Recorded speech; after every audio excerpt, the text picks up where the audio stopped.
Los contenidos de los programas de opinión emitidos en este canal son responsabilidad de las personas que los expresan. Por lo tanto, no comprometen la línea editorial del canal. Teleamiga Internacional, transformando vidas.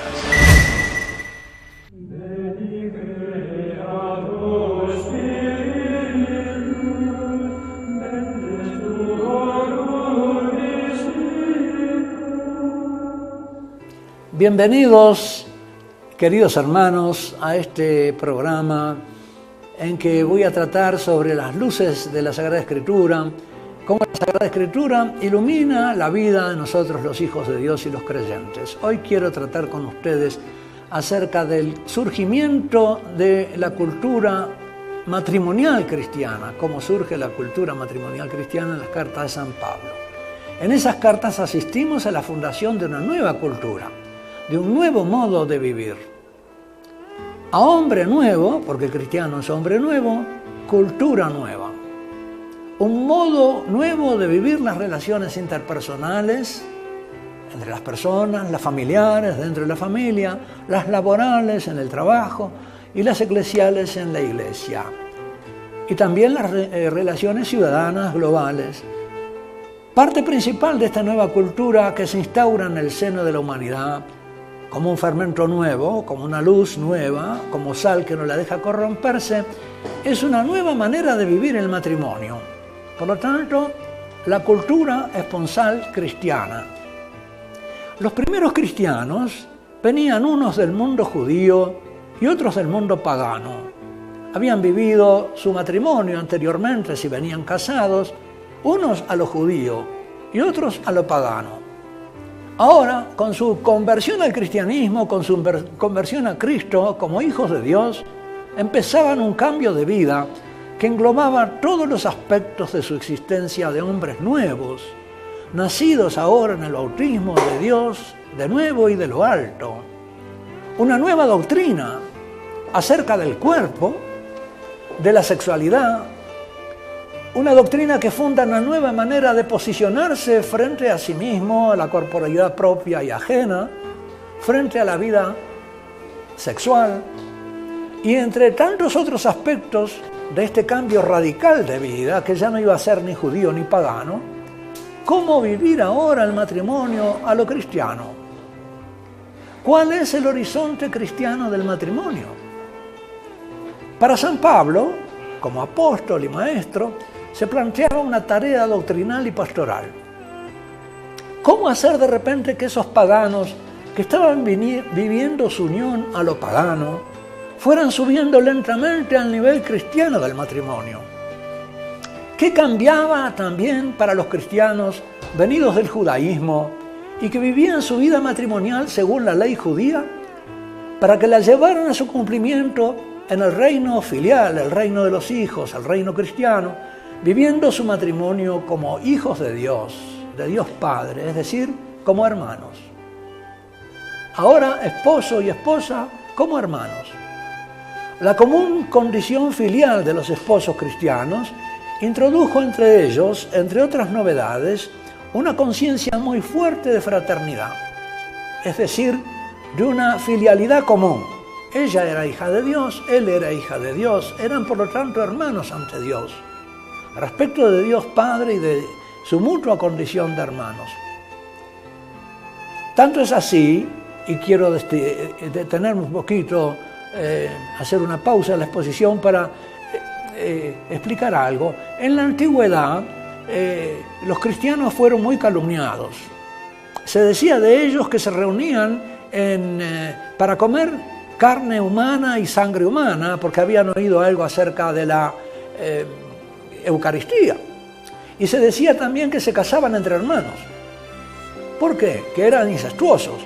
Porque habían oído que los esposos cristianos se trataban de hermano y hermana. O sea que para aquellos fieles cristianos que estaban casados, era muy clara y estaba en el primer plano la condición de hijo de Dios del esposo, de hijo de Dios de la esposa. Se miraban como hijos de Dios, por lo tanto como hermanos. Dios los había destinado al uno y al otro a vivir como hermanos.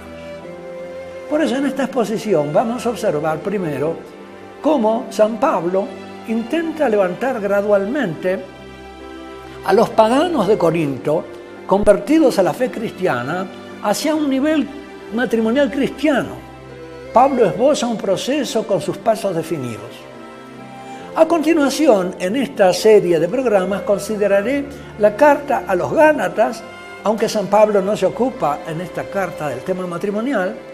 Sin embargo, en esta carta, al ocuparse de la antigua y de la nueva ley, marca netamente las diferencias entre una y otra. Y para ello recurre a la tipología de dos mujeres en la vida del patriarca Abraham: Agar, la esclava, y Sara, la libre. Esta tipología nos muestra dos modelos de relacionamiento varón-mujer. Uno interesado, el de Abraham con Agar, que se vale de la mujer como instrumento para obtener un hijo. Otro que ama a la esposa, aunque sea estéril, por sí misma, independientemente de toda otra prestación que la de la amistad. Y por fin nos detendremos a considerar el modelo esponsal de la carta a los Efesios. Allí expone San Pablo cuál es la meta mística de la caridad matrimonial cristiana, poniendo como modelo de esposo a Cristo y como modelo de esposa a la Iglesia. Los fieles de Éfeso fueron la comunidad más madura a la que pudo San Pablo exponerles explícitamente el modelo del matrimonio místico cristiano entre un hijo de Dios y una hija de Dios, entre un hombre nuevo y una mujer nueva. Los cristianos de Éfeso, gracias a la prolongada estadía de Pablo en esa ciudad y a su constancia en la instrucción diaria de los fieles, habían alcanzado ya una experiencia cristiana más profunda. Los efesios podían alcanzar a vivir la gracia mística matrimonial cristiana en su plenitud. En efecto, el matrimonio cristiano es un nuevo tipo de matrimonio que puede llamarse con todo derecho matrimonio místico, donde la carne, sanada por la gracia de las heridas del pecado original, se convierte en sacramento eficaz de una unión corporal y espiritual de los esposos. Puede decirse que el matrimonio es un sacramento de sanación y de santificación. Tres lugares, por lo tanto, tres situaciones, tres etapas: Corinto, Gálatas, Efesios. Tres etapas de sanación y santificación matrimonial en un progreso. La primera carta a los Corintios y la dirigida a los Gálatas y a los Efesios reflejan como tres situaciones sociales, culturales y religiosas, tres coyunturas pastorales también distintas, a partir de las cuales es posible también observar o inferir situaciones matrimoniales distintas en cada uno de esos lugares. Pero no solamente eso. La comunidad de Corinto, la comunidad de Galacia y la comunidad de Éfeso, más allá de su relación, de su realidad histórica particular, simbolizan, a mi parecer, o representan de algún modo, de manera típica, tres etapas de un proceso universal, válido para todos los tiempos, de evangelización y sanación matrimonial. Por la gracia de Dios, que partiendo del matrimonio bajo el signo de la carne herida por el pecado, eleva a los esposos hacia el nuevo matrimonio salvado y restaurado según el designio divino del principio. Leo y quiero proponerles a través de las tres cartas un proceso que se da, me parece a mí, en todo matrimonio, en toda relación de noviazgo y posterior matrimonio, un proceso de matrimonio carnal que va hacia el matrimonio espiritual. Comienza como una relación muy dominada por lo carnal y avanza en el proceso hacia una relación más espiritual de los hijos de Dios.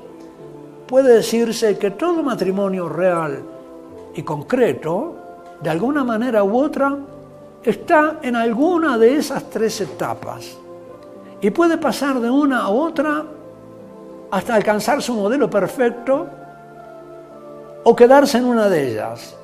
Puede quedarse en una actitud al tipo Corinto, en una actitud que es más bien dominada por la lujuria, o una actitud como la de Galacia, dominada por el intento de la dominación, o como la de Éfeso, imitando a Cristo y a la Iglesia. Esas tres etapas o actitudes espejan las etapas de un proceso de sanación por la gracia, de la interrelación esponsal humana, y nos permiten observar los pasos por los cuales esa nueva cultura del matrimonio eleva a los esposos cristianos a una meta mística. Los toma en la carne, en la competitividad de quién manda aquí, y los lleva hacia la unión amorosa de Cristo y la Iglesia. Gran misterio de la unión de Cristo y su Iglesia. Y abro aquí un paréntesis para hacer notar que ese nuevo modelo esponsal, cuyo surgimiento observamos a través de las cartas de San Pablo, se fue haciendo también cultura social a lo largo de la historia de la nación santa de los hijos de Dios, la Madre Iglesia Católica, y dio luz en la historia a un nuevo tipo de varón y un nuevo tipo de mujer.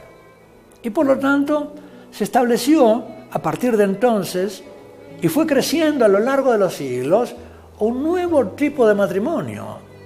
Me refiero al caballero y a la dama. Y no solamente los nobles, sino todos.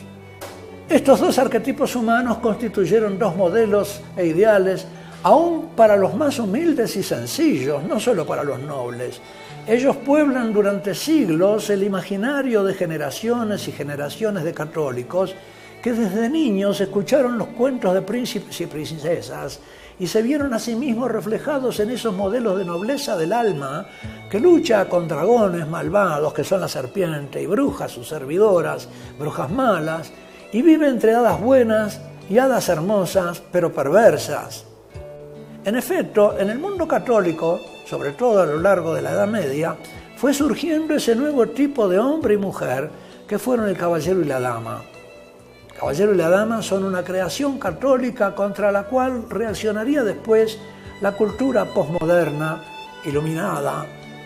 De alguna manera ese modelo queda como ridiculizado o atacado, pero fue un modelo creado por el catolicismo. El caballero, modelo del varón noble de alma, que era capaz de morir por hacer justicia, que ofrecía y arriesgaba la vida por defender a los pobres y oprimidos, dándole así a su espada una utilidad noble, y estaba dispuesto a sacrificarse por amor de caridad. En tiempos de gran corrupción como el actual, sigue siendo necesario, y lo es más que nunca, nutrir el alma de nuestros niños pequeños con el ideal caballeresco del caballero. Nuestro tiempo tiene necesidad de caballeros, no ya a lo Quijote con lanza y coraza, sino hijos de Dios capaces de sufrir por la justicia y de defenderla a su propia costa, riesgo y mención, y de enaltecer a la dama. El ideal caballeresco, en lo que tiene de raíz e inspiración cristiana, es una figura mística de validez perenne y paralelamente también es fuente de inspiración perenne el tipo humano de la dama. Ese tipo reflejado en la Beatriz de la Divina Comedia y de la Vita Nuova del Dante. Parece superfluo señalar aquí que ese modelo se encuentra hoy amenazado de olvido entre nosotros. Combatido por la corrupción violenta, la irrupción de la anticultura, el modelo cristiano está hoy en regresión, en un franco receso y retroceso, desaparición diría, hasta el punto en que es lícito preguntarse si las charlas de preparación al matrimonio, tal como por lo general se practican hoy, bastan a paliar los efectos desastrosos del embate del mundo ateo contra esta visión cristiana. Cierro aquí el paréntesis y vuelvo a la Sagrada Escritura. Me ocuparé entonces ahora de Corinto, el matrimonio en Corinto bajo el signo de la lujuria.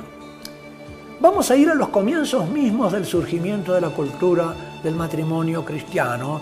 Voy a hacer una pausa aquí para indicarles el lugar de la Sagrada Escritura donde me voy a mover. Si toman ustedes la primera carta a los Corintios, ya en el capítulo 5, San Pablo empieza a tratar de la corrupción sexual que hay en Corinto. Sigue en el capítulo 6 con ese tema, y en el capítulo 7 allí vamos a encontrar, más adelante, ténganlos marcados, los fundamentos de Pablo para el matrimonio cristiano en Corinto. Y empezamos entonces por esa primera carta a los Corintios. ¿Qué se encuentra Pablo en la ciudad de Corinto? ¿Cómo era esa ciudad? ¿En qué mundo vivían esos cristianos? Era una ciudad muy rica. Tenía 2 puertos porque estaba situada junto al istmo de Corinto, una estrecha lengua de tierra que comunica la provincia continental de Macedonia con la península griega. A ambos lados del istmo de Corinto, los puertos acogían a las naves que llegaban navegando por ambos golfos, y en Corinto confluían los 2 golfos y las vías navieras de las rutas terrestres. Todos los caminos que bajaban de Macedonia hacia la península griega pasaban por el istmo de Corinto, por esa estrecha lengua de tierra. Y de un puerto al otro se trasegaban las mercaderías a través de unos kilómetros por tierra y se cargaban de nuevo en otra nave en el puerto del otro golfo, o incluso a veces se pasaban las naves enteras sobre un camino de rodillos de madera. Comercio y servicios portuarios y de astillero le daban a Corinto una vida pujante y comercial, como esos puertos ricos que hay en el mundo, y también artesanal. Había pues en Corinto marineros, artesanos, comerciantes de todo el mundo, pero no solo era un centro portuario y comercial, sino que era también un afamado centro religioso, con lo cual se acrecentaba singularmente su pujanza económica por la renta de los templos y el turismo religioso. La Acrópolis de Corinto, Acrópolis quiere decir un cerro elevado, un cerro que se levanta abruptamente como 500 metros al lado de la ciudad, estaba coronado de templos imponentes, como sucede en la Acrópolis de Atenas y en otras ciudades griegas. El Acrocorinto, el Corinto elevado, contaba con muchos templos, uno de la diosa Juno, la esposa de Júpiter, y otros, pero el más importante, el más famoso para el templo, era el templo de Venus, Afrodita, la diosa del amor erótico. En la antigua religión griega había distintos tipos de deidades femeninas de la sexualidad que venían a Corinto en peregrinación al templo de la diosa Venus desde todas las comarcas del mundo griego y romano. Comprar una esclava hermosa y traerla desde un rincón lejano para ofrendarla a la diosa Afrodita como servidora del culto sexual en su templo, del culto que se le brindaba sobre su montaña, ofrecerla como un exvoto humano era considerado como un acto de piedad que cumplían los varones pudientes de la época. Imaginémonos ahora por un momento lo que era entrar a evangelizar una ciudad así, que estaba a la sombra de este santuario de la lujuria, donde la sexualidad no solo estaba dominando como domina actualmente en nuestro mundo erotizado, cada vez más erotizado por la televisión, internet, la industria de la pornografía, sino que estaba además sacralizada, prestigiada por una aureola divina, donde además, como sucedía en los templos griegos, lo sagrado funcionaba como el motor de una empresa económica poderosa, y por lo tanto, como sucede también hoy con las divinas multinacionales, intocable. Corinto era pues un lugar en que se iba en peregrinación a celebrar el culto del sexo. Se iba en peregrinación a Corinto al templo de una diosa. Eran peregrinaciones eróticas y sexuales. Pensemos en los lugares de turismo sexual de nuestro mundo actual. Las Vegas, Tailandia, paraíso de la prostitución infantil. Sí, pero revestidos de un prestigio religioso, mucho más que lo actual, mucho más difícil para Pablo. En ese mundo así de erotizado, Pablo va a evangelizar, a competir con la religión de Afrodita, con un cortejo de divinidades griegas. Y ahí va a decirles a los corintios: ¿no sabéis acaso que los injustos no heredarán el reino de Dios? Es decir, la condición de hijos de Dios. No os engañéis, ni los impuros, ni los idólatras, ni los adúlteros, ni los afeminados, ni los homosexuales, ni ladrones, ni avaros, ni borrachos, ni ultrajadores, ni explotadores, todo eso abundaba en Corinto, heredarán el reino de Dios, es decir, serán hijos. Y tales fuisteis algunos de vosotros.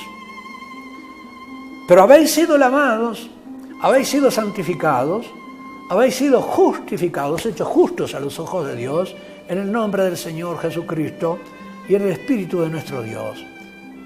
Y ahí el Evangelio en esa ciudad de fornicarios, incultos, etcétera, como él acaba de enumerar, tiene más éxito, San Pablo, que en la Atenas sofisticada y soberbia, de donde venía, ciudad universitaria de gente inteligente.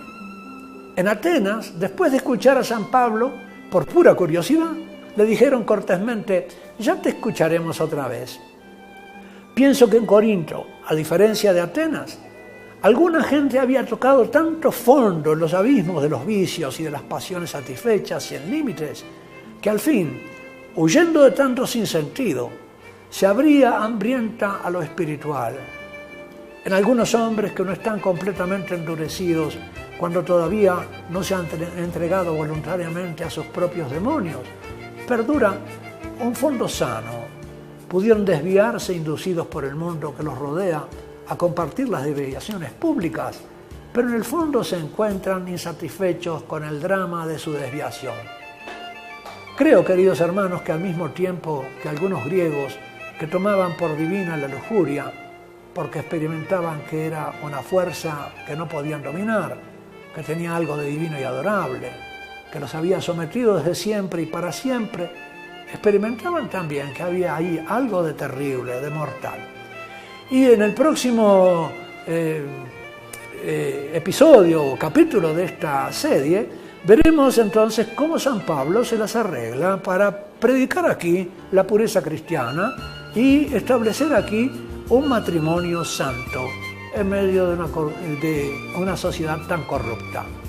Hasta la próxima, que Dios los acompañe y los bendiga, en nombre del Padre, y del Hijo, y del Espíritu Santo. Amén.